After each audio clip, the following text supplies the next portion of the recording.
After the age of 50, your body begins a predictable cascade of physiological changes. You experience sarcopenia, which is the loss of 1 to 2% of your total muscle mass every single year.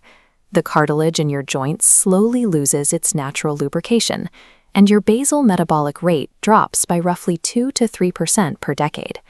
Regular walking is the most effective way to slow this decline, lowering rates of cardiovascular disease, osteoporosis, and type 2 diabetes. However, walking with incorrect mechanics accelerates your physical deterioration, producing chronic inflammation and joint damage that would not occur with proper form. To prevent that damage, we are going to build a biomechanically correct, joint-safe walking routine from the ground up, starting before you even step out the door. Managing your daily movement as a meticulous system preserves your physical independence and mobility for decades. Next, put your phone in your pocket. As you get older, your vestibular system and proprioception begin to operate with less precision. Your brain relies heavily on visual input from the path ahead to maintain your balance. Holding a screen deprives your brain of critical spatial information, drastically increasing the risk of a severe fall. Look at this side-by-side comparison. An adult head in a neutral, upright position places about 11 pounds of load on the cervical spine. But when you angle your head downward to look at a screen, that load multiplies, forcing your neck and upper back to continuously support up to 55 pounds. The structural safety of your entire walk is determined strictly by what you wear on your feet and what you keep out of your hands. Step 1 of the physical walk is the transition protocol. You must begin every single walk moving slowly at a deliberate, leisurely pace for exactly 3 to 5 minutes. This microscopic view shows synovial fluid, the lubricating liquid inside your joints.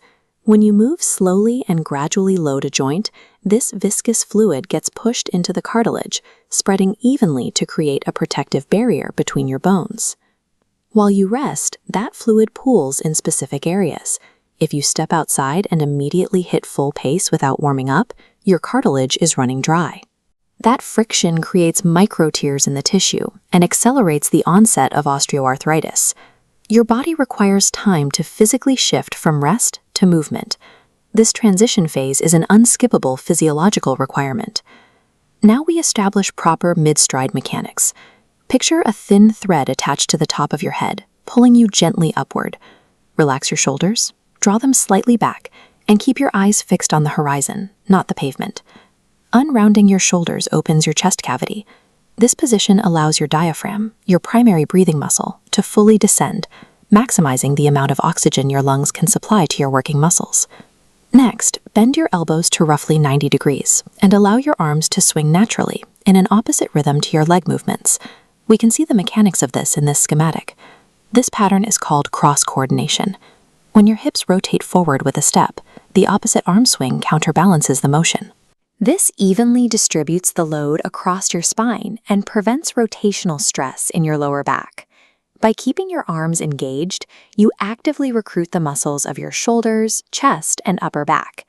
Activating this additional muscle mass drives up your total caloric expenditure while stabilizing your center of gravity. Consistent form synchronizes every major muscle group into a high-efficiency cardiovascular and biomechanical system. When your walk ends, your recovery phase begins immediately with a glass of water. Muscle tissue is over 70% water, and repairing the microscopic tissue damage caused by exercise requires a fully hydrated cellular environment. Follow that with 5 minutes of gentle stretching, targeting your calves, the back of your thighs, and your lower back. During your walk, your muscles repeatedly contract. Without post-walk stretching, those fibers remain in a shortened state, gradually leading to chronic muscle stiffness and a reduction in joint mobility. This brings us to a critical scheduling error. Many people try to condense their weekly activity into one massive 2-hour walk on the weekend. Subjecting unadapted, cold tissue to a single extended stress event after days of total rest results in severe joint pain and injury. This calendar grid demonstrates the correct, evidence-based approach. Break that isolated burst of activity into 20 to 30 minutes of walking 5 to 6 days a week. Your cardiovascular system and metabolism rely on repeated, consistent signals to trigger adaptation.